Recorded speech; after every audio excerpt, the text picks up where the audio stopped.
Assalamualaikum warahmatullahi wabarakatuh. Berjumpa lagi bersama Edan Channel. Kemarin saya sudah membahas profil Kepala Desa Saguling atau yang lebih terkenal dengan sebutan Kubu Edan secara singkat. Nah, pada video kali ini saya juga akan mengulas masih sosok yang sama dari sisi yang berbeda. Ternyata banyak hal yang belum terungkap atau fakta-fakta yang baru kita temukan di lapangan dengan sosok kepala desa ini. Nah, dalam kunjungan yang seperti biasa dilakukan oleh KDM, kunjungan secara mendadak datang ke Saguling. Dalam video yang kemarin itu ditemukan bahwa ternyata kebiasaan Pak Kades ini adalah suka berbelanja atau suka membeli barang dagangan yang ditawarkan oleh siapapun, oleh para pedagang, terlepas apakah beliau itu membutuhkan atau tidak, yang didasari atas dasar iba atau kasihan terhadap para pedagang. Dan ini menggugah kita bahwa kita ketika misalkan ada yang berjualan, kita lebih condong ketika misalkan yang menawarkannya itu adalah SPG.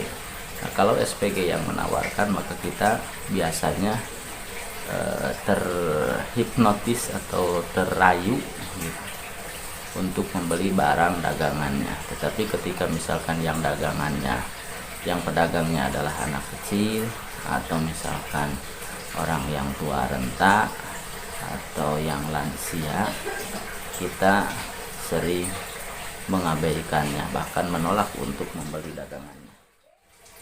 Pak Kuwu ini selalu membawa uang receh. Ini diperuntukkan untuk warga masyarakat jika sewaktu-waktu ada yang membutuhkan. Buktinya ketika datang ke lokasi kemudian dikompori sama Dedi Mulyadi, itu uangnya disawerkan. Dan dalam video yang lain mungkin kita juga bisa menyaksikan ketika misalkan ada pengamen di jalanan, itu tidak dikasih uang receh 2000-an, bahkan oleh kepala desa itu diajak makan bersama, makannya dikasih, kemudian untuk uang rokoknya juga dikasih. Jadi itu bukan semata-mata ketika ada Dedi Mulyadi, tetapi memang kesehariannya seperti itu. Jadi saya selaku warga masyarakat di luar Kabupaten Ciamis ini merasa bangga, merasa dia mengacungkan jempol apresiasi terhadap kubu atau kepala desa yang memiliki perhatian yang lebih terhadap warga masyarakatnya, tidak menggunakan kekuasaannya untuk kepentingan pribadi, tetapi lebih mengedepankan kesejahteraan warga masyarakat. Pernyataan lain yang membuat kita tercengang juga adalah ketika seorang warga menyampaikan bahwa gaji kepala desa itu habis digunakan oleh masyarakat yang membutuhkan, ketika misalkan ada yang sakit atau ketika misalkan ada yang mau berobat atau misalkan yang lain-lainnya. Dan ini bukan hanya diucapkan oleh kepala desa, tetapi oleh warga masyarakat. Berarti betapa dekatnya kepala desa ini dengan warga masyarakatnya. Nah, mudah-mudahan kita di lingkungan desa kita itu menjumpai kepala desa seperti ini, yang mengutamakan kepentingan masyarakatnya.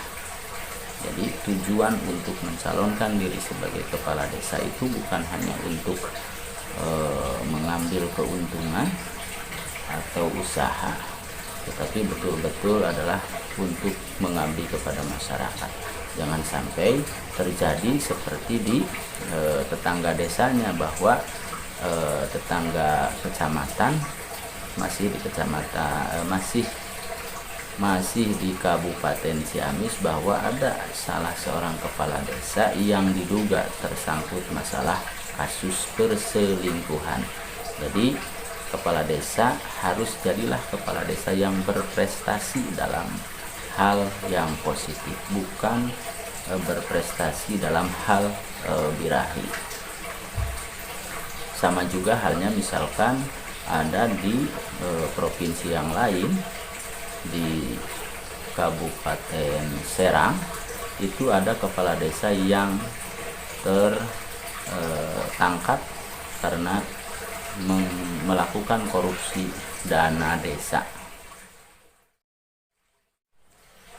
Dalam aspek sosial kemasyarakatan yang lainnya, seperti yang dituturkan oleh seorang nenek-nenek ketika diwawancara oleh KDM, itu juga tercetus bahwa kepala desa Saguling ini tidak suka dengan perilaku kumpul kebo. Ini pasti semua berlaku di semua masyarakat. Siapa sih masyarakat misalkan yang menyukai akan perilaku seperti ini, termasuk juga kepala desa. Cuman mungkin dalam hal pendekatannya, apakah misalkan itu kita a priori, kemudian atau misalkan kita mengabaikannya, menganggap itu hal yang biasa saja, atau misalkan Pak Kepala Desa dengan jabatannya, dengan kekuasaannya melakukan pencegahan. Dan ini yang harus dilakukan oleh semua pihak, tidak hanya kepala desa tapi pemerintah setempat atau aparat setempat, misalkan Pak RT, Pak RW, warga masyarakat, DKM dan lain sebagainya harus peduli terhadap lingkungannya, sehingga penyakit masyarakat ini tidak terjadi di lingkungan kita. Harus ada ketegasan dan harus dikerjakan oleh semua pihak, harus bergotong royong. Bergotong royong itu tidak harus selalu dalam bentuk pembangunan infrastruktur, tapi kepedulian terhadap lingkungan itu juga perlu adanya gotong royong. Kebaikan kepala desa itu bisa dilihat dari partisipasi warga masyarakatnya. Ketika misalkan kerja bakti, kalau warga masyarakatnya mau melakukan kerja bakti, mau bergotong royong, berarti itu masih taat dan patuh terhadap pimpinan. Pimpinan itu siapa saja, itu ada RT, ada RW, ada kepala desa. RT disuruh oleh RW, RW disuruh oleh kepala desa. Ketika semua mengerjakan, maka itu adalah bukti bahwa kepala desa itu masih dipercaya. Nah, terbukti ketika melakukan pembangunan, ketika ada kegiatan pembangunan pengaspalan, warga masyarakat di Saguling itu guyup rukun melakukan gotong royong untuk pembangunan jalan, dan kepala desa itu melakukan pengawasan, melakukan monitoring, bahkan kerja bakti juga bareng-bareng dengan warga masyarakatnya. Apakah kepala desa kita sudah seperti itu? Omongannya itu dituruti oleh warga masyarakatnya. Nah, kalau misalkan berbanding terbalik, maka kepercayaan warga masyarakat terhadap kepala desa itu bisa dipertanyakan. Nah, selain dari hal-hal yang tadi sudah saya ulas berkenaan dengan kepemimpinan Pugu Edan Otonggani, maka kepala desa itu harus juga melihat visi misi dan program-program yang ia kampanyekan pada masa ketika mau mencalonkan diri. Ini harus dibuka lagi untuk mengingat-ingat kembali bahwa kita itu misalkan para kepala desa punya program A, program B, program C, berapa kegiatan atau berapa program yang sudah terrealisasi, berapa program yang belum terrealisasi, maka ini harus menjadi target ke depannya. Jangan hanya visi misi itu digunakan untuk pada masa pencalonan saja. Setelah terpilih kemudian itu lupa dan pembangunannya tidak dilaksanakan secara maksimal. Bahkan misalkan ada pembangunan-bangunan yang dipiktifkan, padahal sekarang untuk menjadi kepala desa itu sangat enak. Inventaris kendaraannya sudah dikasih, ada yang berupa roda 2, ada juga yang roda 4. Kemudian anggaran dana desanya juga itu sudah rutin tiap tahun. Jadi kepala desa itu tidak capek-capek harus mencari dana keluar, walaupun itu juga pintu sangat terbuka untuk bisa mengakses yang lainnya. Dan juga misalkan mencari investor, karena banyak potensi-potensi di lingkungan desa kita yang bisa kita optimalkan untuk kesejahteraan masyarakat, dari sisi aspek ekonominya apa, dari sisi aspek sosialnya apa, budayanya apa, itu bisa dijual. Ujung-ujungnya itu nanti akan berdampak pada kesejahteraan masyarakatnya.